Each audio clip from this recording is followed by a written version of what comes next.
Good afternoon, everyone. Glad you could join us. Apologies for any technical errors if you might have seen us a little bit earlier but couldn't hear us, but we've sorted it all out now and we have everything up and running to bring you all the build-up to AFC 1 versus Bradford City in League 2 live from Plough Lane this afternoon. I am Nick Draper. To my left is George Jones.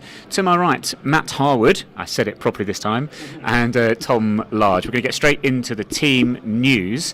And do you know what, George? You did it before, so go on. You can do it again. Yeah, so it looks like it's going to be a back four today for the Dons with Nick Zanev, Hussein Belair, Paul Kalambai, Alex Pearce and Jack Curry making up the back four with George Marsh and Alex Woodyard captain holding. We'll have an attacking midfield three of Ethan Chislett, Sam Pearson making his first full start for the Dons and Ethan Chislett with Josh Davison leading the line. Thank you very much, George. You might pick up some background noise from the hospitality suites, and also George doing his best Chris Kamara impression there, yelling the team news out for us, but thank you. That's the bench as well. Matt, do you want to run through the bench as you did previously? Bench, we've got Nathan Brew, Chris Gunston, Steve Brown, Kelly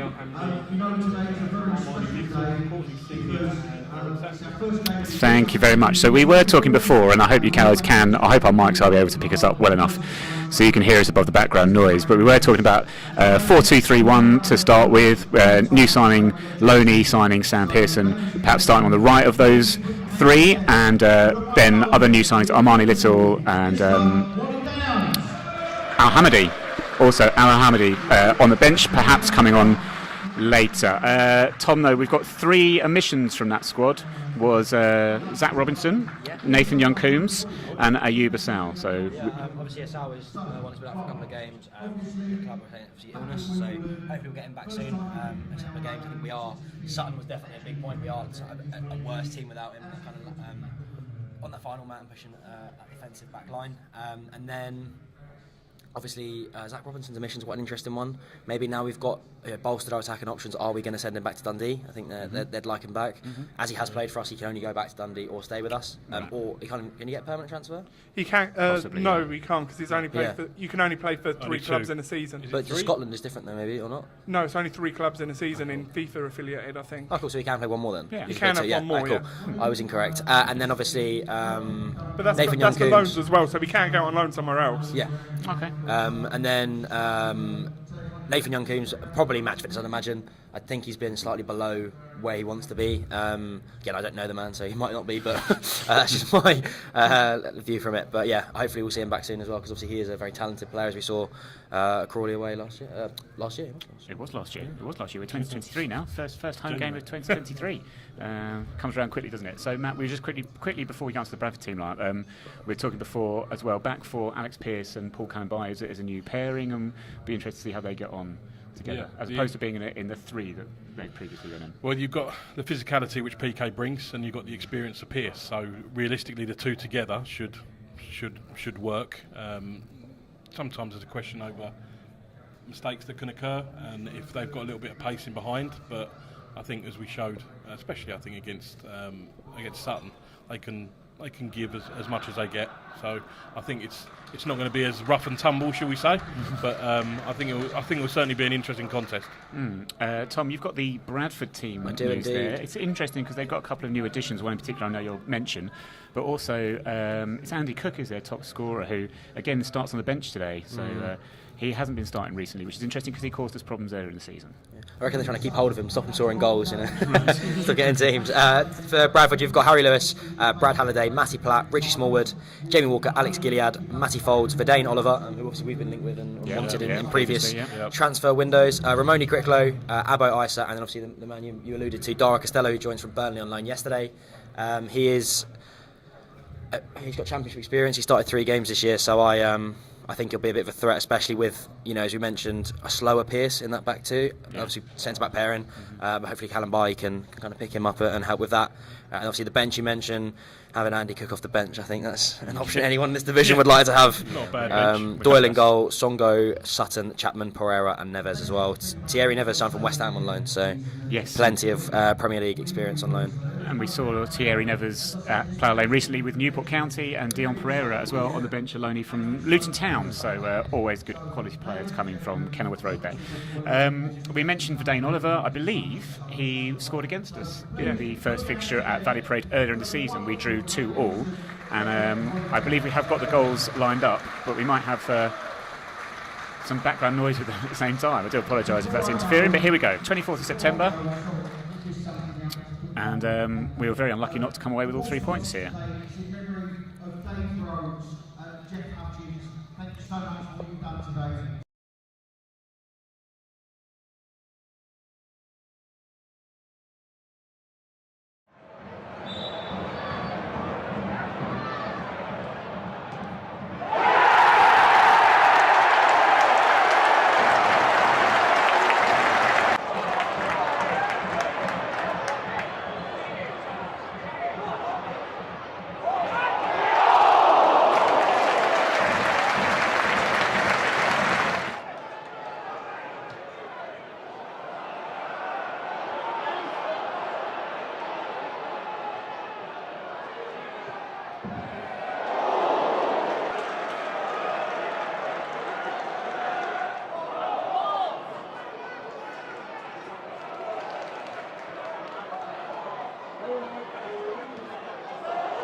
So we see they're fairly unlucky to not come away with all 3 points from Valley Parade back in September. But one thing I think we probably talk about, Tom, is Bradford, who are in the playoff positions at the moment. They are strongly favoured to be promoted, as they tend to be most years. We saw that, though, earlier in the season, that playing at home is often a bit of a problem for them. There's a lot of pressure and expectation on them, big crowds that they get at Valley Parade. They lost in a week at home to Rochdale. Which, you know, I don't know how you can paint that otherwise as anything other than a poor defeat. You'd expect the promotion-chasing teams to be beating a relegation-threatened team at home. So kind of makes it difficult to know exactly how they're going to be today, because away from home they do seem to be performing better. They do seem to play with a little bit more freedom, perhaps. I think that makes them more of a difficult prospect for us. Yeah, look, I think it's going to be a challenge, isn't it? I think it'll be a good game of football, hopefully. We've had some pretty poor games in recent times. Newport at home comes to mind. I'm hoping it'll be a bit more free playing. Obviously, it was very bitty against Newport. There's a lot of, obviously, Hudlin's red card, the penalty. And they're just lots of incidents, and hopefully we can get some football in that's kind of free flowing and playing more to our strengths. I think Pell will have a massive impact on today's game, just getting in to the opposition, you know, doing his little mind games, or his news as we call it, and making the most of that. I'll be interested to see obviously the new boys as well, see what they can do for both teams. I think there's interest in loans for Bradford and also for ourselves, so yeah, should be a good game. You mentioned Harry Pell there. George Harry is going to be playing further forward again, back into the role we've become used to see him before Christmas, before the new year. Would you say it didn't really work for him, sort of in holding midfield the last couple of games? Yeah, but I don't think that's a surprise. I mean, we've seen Harry previously, earlier this year when he first joined, playing in that slightly deeper role, and it didn't quite work out for him. He's not that player. And it meant Josh has been very isolated up top in the last games. You look at Sutton and you look at Crewe. he does need that big player around him to win battles and help win duels and help out occupy defenders. So it gives us the top attacking options for the first time in several weeks today. Having Pell a bit more forward, having Pearson, having Chislett. It is effectively a 6 and a 4, where we have 6 defensive-minded players and 4 attackers, and that's what you need, because you look at it, Bradford are going to play a flat back 4 today, so we're going man for man against them. And that's going to be our opportunity to cause a bit of chaos. So it's the only chance we've got to create anything going forward. And Bradford might playing with a sort of a narrow midfield, Matt, gives perhaps Pearson a chance to use his pace. We touched on it briefly before.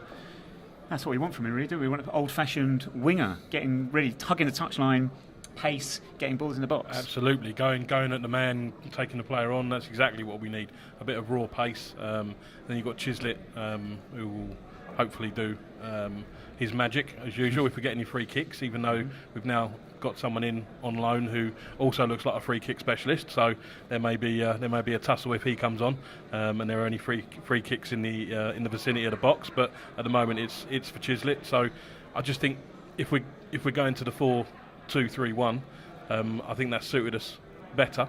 I just think we need to get in their faces. I think we need to just be basically up and at them and go from the off. One thing I would propose to you, Tom, is should I be worried about height today? I'm just thinking Belair, Curry, Pearce, Marsh, Woodyard, Chislett. They're not the tallest. I know we've got PK, I know we've got Harry Pell, but is that something we need to be wary of? Definitely. I think we've had struggled with that a lot this season. I think there's a lot of times we just hump the ball up the pitch and hope someone's going to make it or get on the end of it. But especially at Sutton, it seems to end a bit of hoofball. But hopefully we can change that with the new with Sam Pearson playing down the wings, playing a bit more expansive football, and going with that. That being said, I'm sure we'll go out there in the first 10 minutes and launch it. So, but Harry Pell's 6'4", so and Davison can win the ball in the air and use his body. So that's kind of our attacking. And then you just got to hope that Pearce and PK do what they do at the back. I personally, I think Pearce works better in a 5, so I'll be interested to see him in that 4. So I think we'll struggle, but who knows what's going to happen. I think if it's still as windy and wet as it was earlier, I think that could play a big part of it as well. Yeah, we'll mention the conditions in a little while. Regular viewers of 9yrsTV will notice a regular panelist is not here today. Rob Boyce is not with us. However, he is watching, and he has sent us a comment on YouTube, watching from Bognor Regis, going to see if Matt can see Matt filling my shoes. What are you doing in Bognor Regis, Rob? Well, we can only speculate. I heard an adult weekend, whatever that might entail. He's actually on an Ibiza weekend in Bognor, so I don't really know how that works. Well, certainly not looking out if they've got the same weather we've got today. Certainly not if you've been to Bognor either. It's definitely not Ibiza. No, it's not the highlight from our journey up through non-league, is it, the Bognor away days? Well, I'm glad you mentioned that. Did you remember going to Bognor Regis, Couple of times, A couple of times. I remember we won 5-1 there once, I believe. Yeah, with Kennedy Ajay with a scoring. Quality player. What a player Kennedy was. God love him. Thank you, Rob. Everyone else watching, if you want to send us your comments through, where are you watching from? What are your predictions for this afternoon's game? Don't forget, though, however, we are not just men's first team. We have also got our AFC Wimbledon women, who are performing exceptionally well at present time. They were in FA Cup action here at Plough Lane last week, so there's me saying it's our first game at Plough Lane this season. Of course, the women have already played here. They played Gillingham in the Women's FA Cup, and we actually have highlights from that game for you now.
there you have it. A 1-0 victory for the ladies, courtesy of a second half goal from Ellie Dorey. Well finished.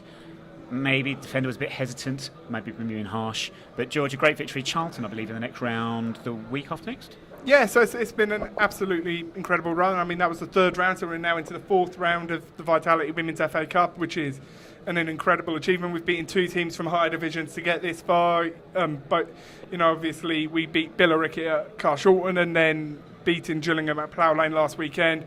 Good turnout, horrible conditions, really good professional performance from the girls, and they were able to go out and get the job done. Charlton on the 29th. We'll be announcing details for that game in due course. We will be on the 29th. And hopefully we'll have a big crowd wherever that game gets played, and we'll be able to, hopefully get into the 5th round for the first time in our history, which would be an incredible achievement. That would be fantastic. The ladies doing very, very well. George, you mentioned there was a professional performance, but the ladies aren't actually professional, are they?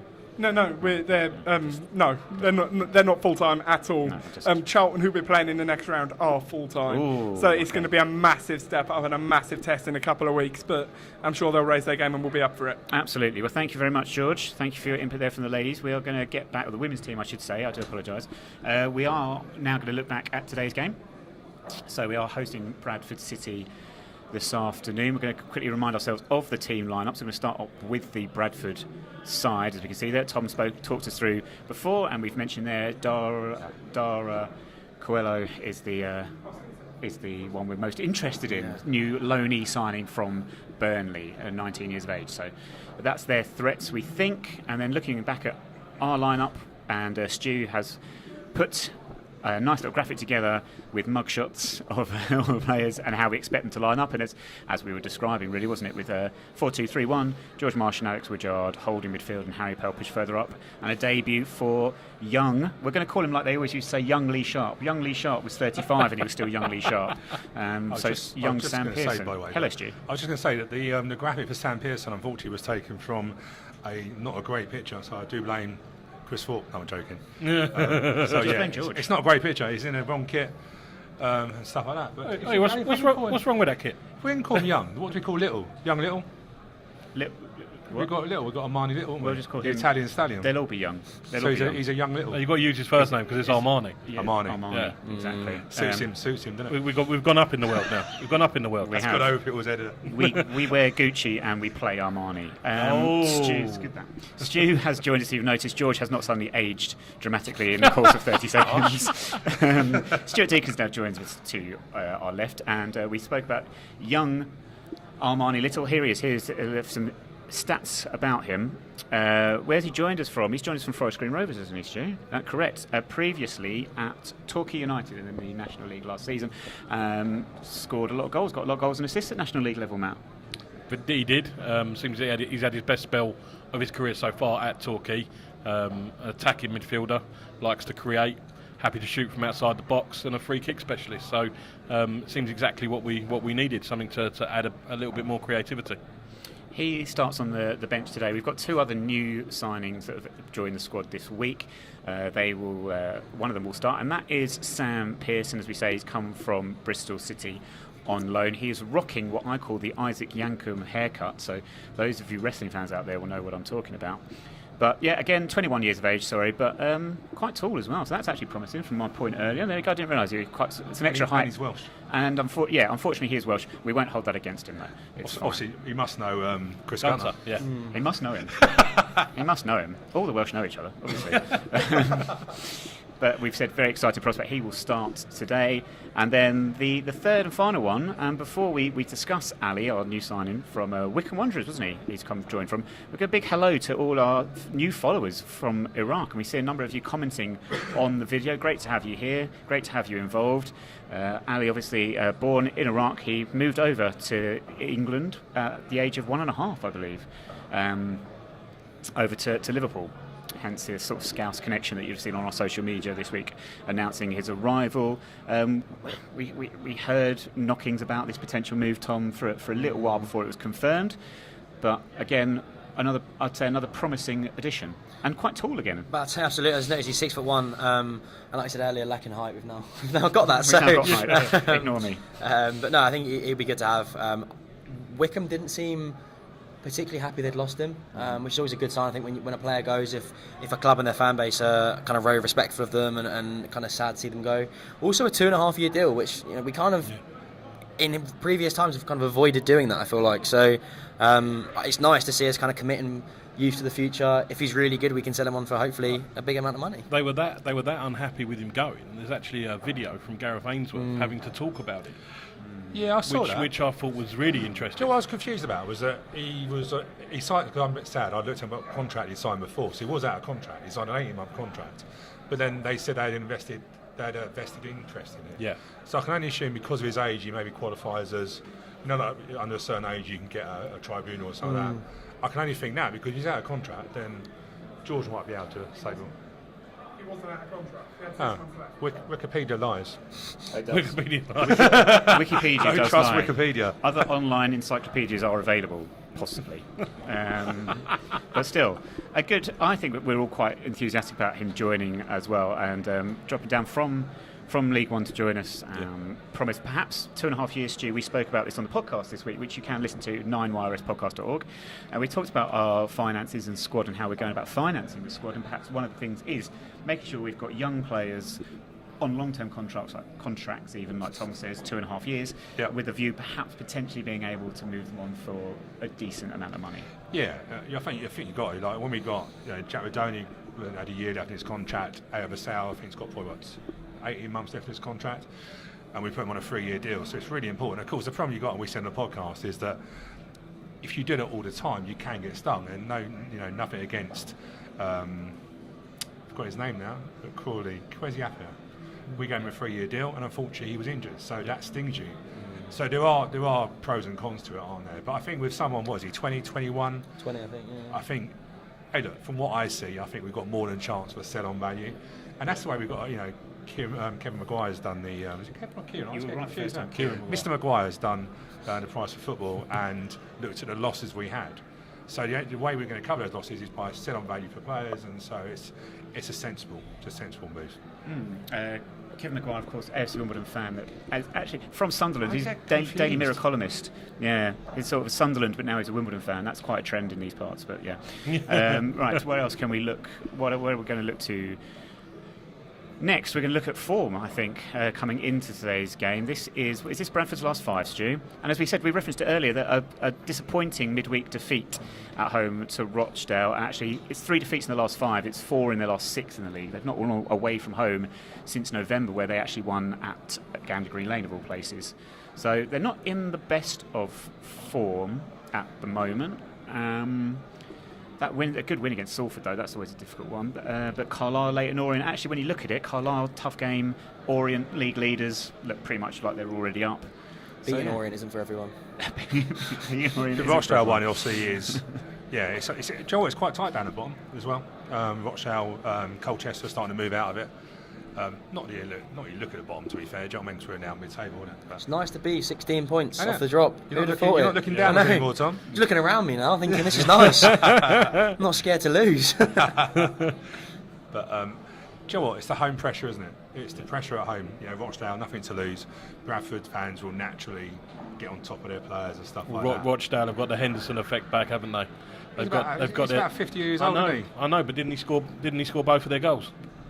I'm not sure. I'm not sure either, but they've definitely got. They lost. I was like, he seems to be just a talisman for him, and then he had been for years, and then left, and then he's come back, and he still has that. I don't know what it is, the connection he's got with that club, but he's obviously a Mancunian, because he sort of says Salford, Rochdale, doesn't he? So doesn't want to move too far away from home. Yeah. So no chance of us signing him when he's 58. The Greater Manchester area. Speaking of people closely connected with Manchester, is their manager Mark Hughes, and just coming up to a year in the job.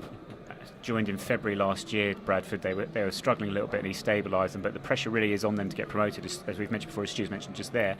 Tom, I really hate getting on managers, but I don't know. It feels like there's a lot of pressure on Mark Hughes, and it feels like they're sort of up and down, inconsistent. Perhaps they're still in the playoff places, but he's got to win hearts and minds there, hasn't he?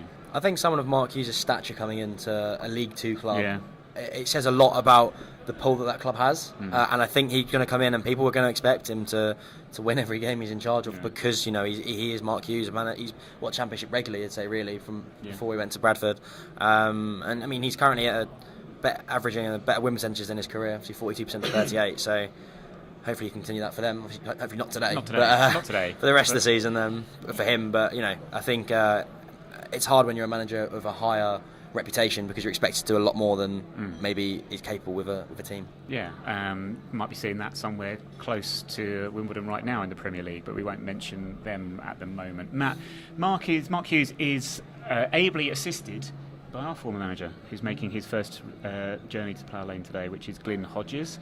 It'd be great to see Glyn down here. Get Glyn to have a chance to actually be inside Plough Lane with a crowd, with a full stadium, to experience it. Yeah, it'll be good for Glyn, and I'm glad he'll get that. I hope he gets a decent reception, at least before the game, not while the game's on, of course. But it's nice to see him down here, and I'm glad he'll get to see what it's like with the crowd, because of course he's used to it. He's used to it with no one here, and now he'll get to see it, hopefully packed to the rafters, which is what it should be today. Yeah, do you know what, that was tough. George and I were lucky last year to go to QPR when we played at Loftus Road, but you really felt for him. Like, even in those press conferences, people weren't even that close to him. Like, it felt like he really was detached, and it was a shame, really. It was probably a very difficult time, wasn't it?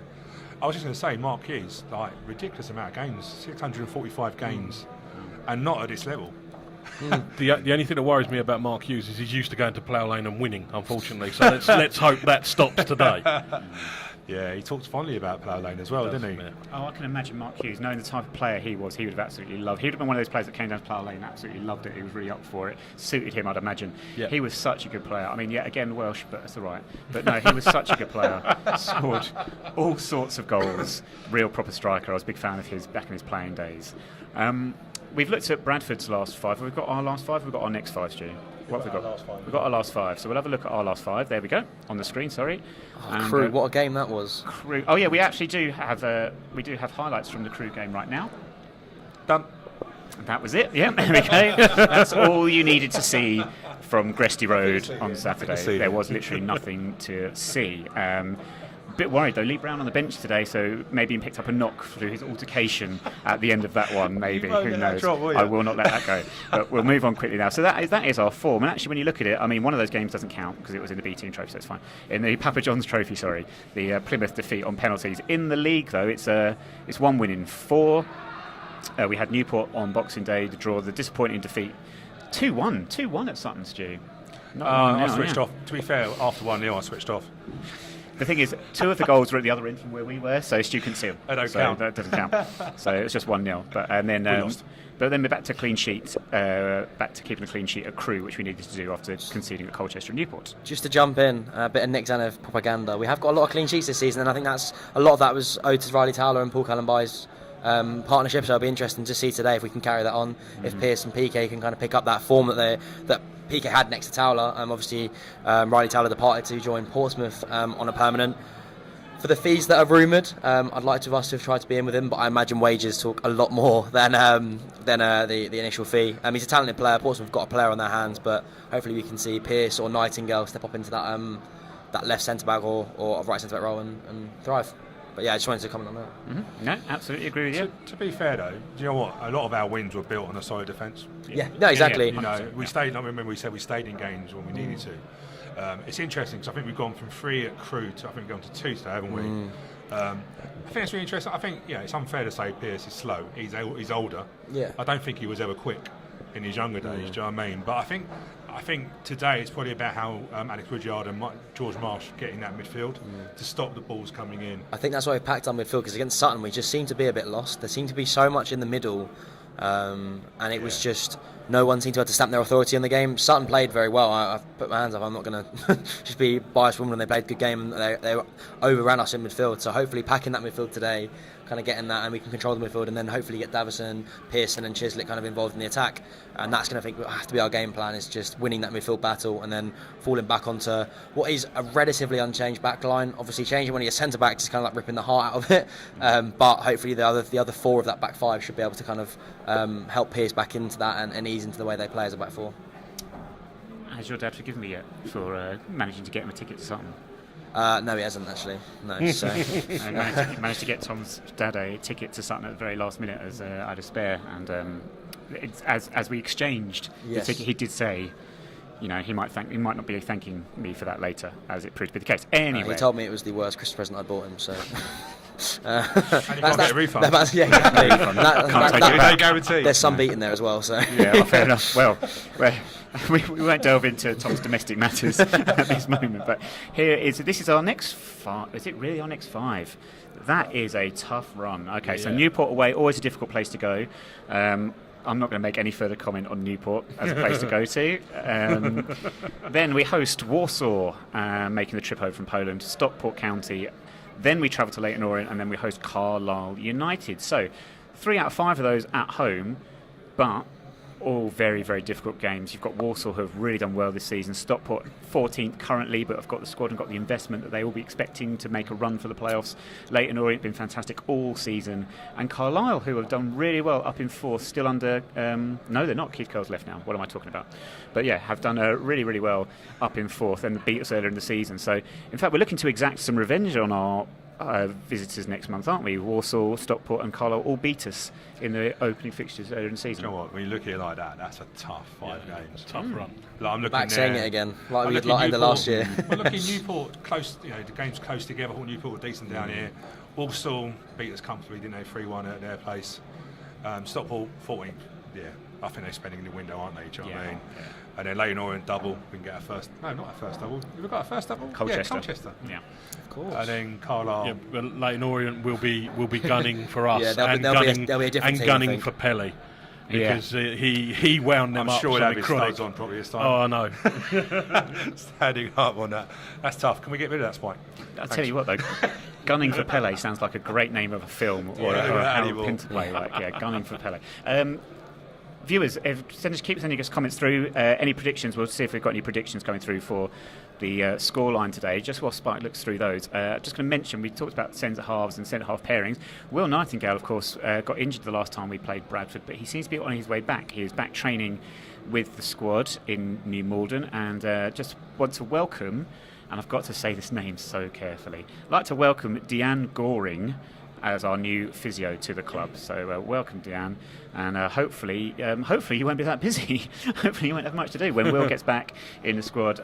Alex Woodyard obviously missed out last week, but just as a precaution he's back in, so hopefully we've got a bit of a clean bill of health at the moment. We're just waiting to hear obviously about what we've mentioned, young Coombs and Zach committing today, but they don't sound like anything major. So It sounds like just a bit of maybe flu or illness going around. If players that are, as attacking players, they're going to probably be attacking unit.